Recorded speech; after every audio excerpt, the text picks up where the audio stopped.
આર્થિક સંક્રમણ અનુભવતા જરૂરિયાતમંદ લોકોને ઝડપી લોન કરાવી આપવાની લાલચ આપી તેઓની જાન બહાર તેમના નામ ઉપર અલગ અલગ કન્ઝ્યુમર તથા પર્સનલ લોન કરાવી લઈ કુલ 66 લાખની છેતરપિંડી કરનાર ટોળકીના 3 સાગરીતોને ઝડપી પાડી મોટો ગુનાનો ભેદ સલાબતપુરા પોલીસ દ્વારા ઉકેલવામાં આવ્યો છે.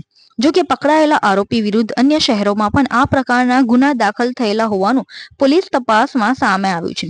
ફિક્સ આંકડામાં અનુભવતા જરૂરિયાત લોકોને ઝડપી લોન અપાવવાનું કહી તેમના કાગળ ઉપર તેઓના નામે લોન લઈ છેતરપિંડી કરતા હોવાની એક ફરિયાદે ડીએ સુરતના સલાબતપુરા પોલીસને ફરિયાદ કરી હતી. ગત તારીખ 28 જાન્યુઆરીના રોજ સુરત પોલીસને એક વ્યક્તિ આવીને ફરિયાદ કરી હતી કે આરોપી રાજીવ ચોબેએ Surat ring road Empire State બિલ્ડિંગમાં આવેલ ઓફિસ નંબર 704માં Royal Financial Service, money solution તથા ક્વિક લોન સર્વિસના નામથી લોન એજન્સી ચલાવે છે.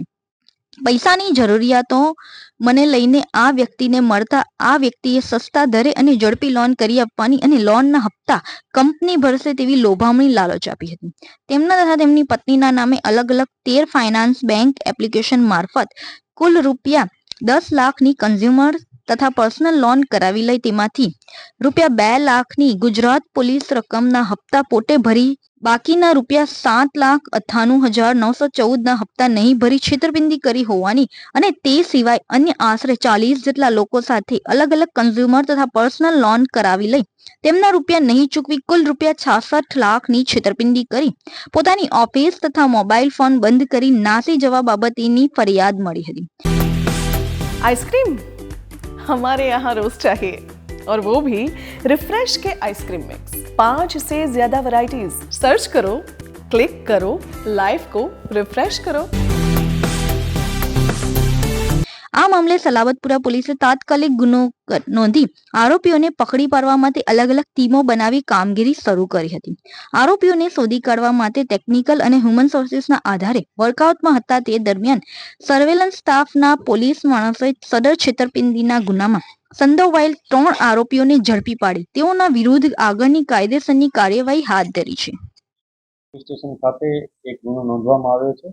આ ગુનામાં હકીકત એ મુજબ છે કે 3 વ્યક્તિઓ રાજેશ, વિરેન્દ્ર ચોબે, સરફરાઝ અને મોનિકા, આ 3 વ્યક્તિઓએ એક ફાઇનાન્શિયલ કંપની અહીંયા સલાબતપુરા પોલીસ સ્ટેશન વિસ્તારમાં એમ્પાયર બિલ્ડિંગમાં શરૂ કરી હતી. તેઓ ફાઇનાન્શિયલ સોલ્યુશન એ નામની ચલાવતા હતા, રોયલ ફાઇનાન્શિયલ સોલ્યુશન. એમાં એ લોકો જુદા જુદા ગ્રાહકને લોન અપાવતા હતા. આ લોનમાં એ લોકો ગ્રાહકો પાસે કન્ઝ્યુમર લોન પહેલા અપાવતા, પછી કન્ઝ્યુમર લોન અપાવી અને એને પછી એના ઉપર પર્સનલ લોન અપાવડાવતા અને મેક્સિમમ જે પણ લોન અપાવી શકે જે ઓનલાઈન જુદી જુદી ફાઇનાન્શિયલ બેંક છે એના થ્રુ એમ અપાવતા હતા અને પછી એમના જે નાણાં હતા એ પોતાના એકાઉન્ટમાં મેળવી લઈ અને પછી એ નાણાંનો એ લોકો ઉપયોગ કરી અને જે ભોગ બનનાર હતા એને કોઈ પણ જાતની સર્વિસીસ મળતી ન હતી અને એ પ્રકારનું ફ્રોડ એ લોકોએ આચર્યું હતું. આમાં જે ભોગ બનનાર છે દિલીપભાઈ ધાર્મિક, એમણે આવીને ફરિયાદ નોંધાવી હતી. એમણે અને એમના પત્નીના નામે ટોટલ 10 લાખની લોન આવી રીતના થઈ હતી. આ 10 લાખની લોનમાંથી 1 કે 2 લાખ રૂપિયા એમને પરત મળ્યા હતા, જ્યારે બાકીના 8 લાખ રૂપિયા આ જે ટોળકી છે જે ફ્રોડ આચરનાર એની પાસે હતા. આ ઉપરાંત આ લોકોએ આવા જુદા જુદા 40 જેટલા લોકોને આવી રીતના ટાર્ગેટ કર્યા છે અને લગભગ 66 થી 67 લાખની એમાઉન્ટ આવી રીતના ફ્રોડ કરી અને મેળવી લીધેલ છે.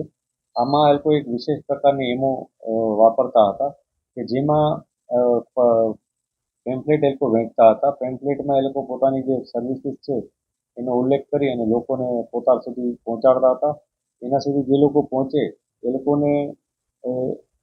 લોકો જે વરાછામાં એક અજય વાગડિયા કરીને છે, અજય ગુણવંતભાઈ વાગડિયા, એ ફોન બુક કરીને પોતાનું એક શોપ ચલાવે છે, ત્યાં મોકલતા હતા. ત્યાં એ લોકોને મોબાઈલ, એસી વગેરે જે ઇક્વિપમેન્ટ હોય છે એ વેચવાના બહાને એમને કન્ઝ્યુમર લોન અપાવડાવતો હતો.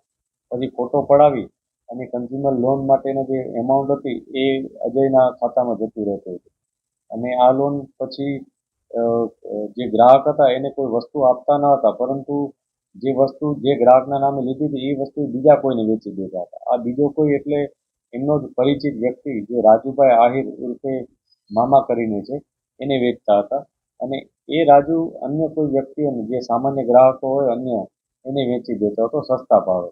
એટલે ફોર એક્ઝામ્પલ કદાચ કોઈ 70,000ની કોઈ વસ્તુ આની પાસે આવી હતી, પોતે 50,000માં વેચી દેતો અને પછી પોતે ચારે જણા એમાં ભાગ પાડી લેતા. એમાં ગ્રાહકો પાસે લઈ જનાર વ્યક્તિઓમાં સંતોષસિંહ અને ગોપાલ કરીને ગોપાલ મીઠાઈલાલ ગુપ્તા કરીને છે. આ બે વ્યક્તિઓ ગ્રાહકોને ફોન બુક વાળા જે અજય છે એની પાસે પહોંચાડતા હતા. આ પ્રકારનું એક એમો વાપરી અને એક ષડયંત્રના ભાગરૂપે તમામે કાવતરું કરી અને લગભગ 66 થી 67 લાખ રૂપિયા લોકોના ફ્રોડ કરીને મેળવી લીધા હતા અને તેઓ અહીંથી નાસી ગયા હતા. પોલીસે ખૂબ જ મહેનત કરી અને 3 આરોપીઓની ધરપકડ કરી છે. એ 3 આરોપીઓમાં એકનું નામ અજય વાગડિયા, સંતોષસિંહ વાચસ્પતિસિંહ અને ગોપાલ મીઠાઈલાલ ગુપ્તા, આ 3ની ધરપકડ કરી છે. અન્ય જે આરોપીઓ છે કે જેઓ પોલીસ પકડની બહાર છે એને અત્યારે પોલીસ શોધી રહી છે. પોલીસ આમાં વધુ પોલીસ કસ્ટડી પણ અમે માંગીશું કે જેથી આ લોકોએ અન્ય કેટલા ગ્રાહકોને વિક્ટીમ બનાવ્યા છે અને બધી પૈસા ક્યાં છે એ બધી વિગતો અમે મેળવી શકીએ. આમાં જે 3 આરોપીઓ પકડાયા છે એમાં 2 વ્યક્તિઓ જે ગ્રાહકો હોય છે એને ફોન બુક વાળા અજય સુધી પહોંચાડનાર એક મીડિયેટર તરીકેના છે. જ્યારે એક વ્યક્તિ સંતોષસિંહ છે, એક વ્યક્તિ જે અજય વાગડિયા છે એ ખુદ ફોન બુક શોપનો માલિક છે. એટલે 3 વ્યક્તિની ધરપકડ કરવામાં આવી છે. અન્ય જે પકડવાના બાકી છે એમાં રાજીવ વિરેન્દ્ર ચોબે, સરફરાઝ, મોનિકા અને રાજુભાઈ આહિર ઉર્ફે મામા, આ 4 વ્યક્તિની ધરપકડ હજી બાકી છે.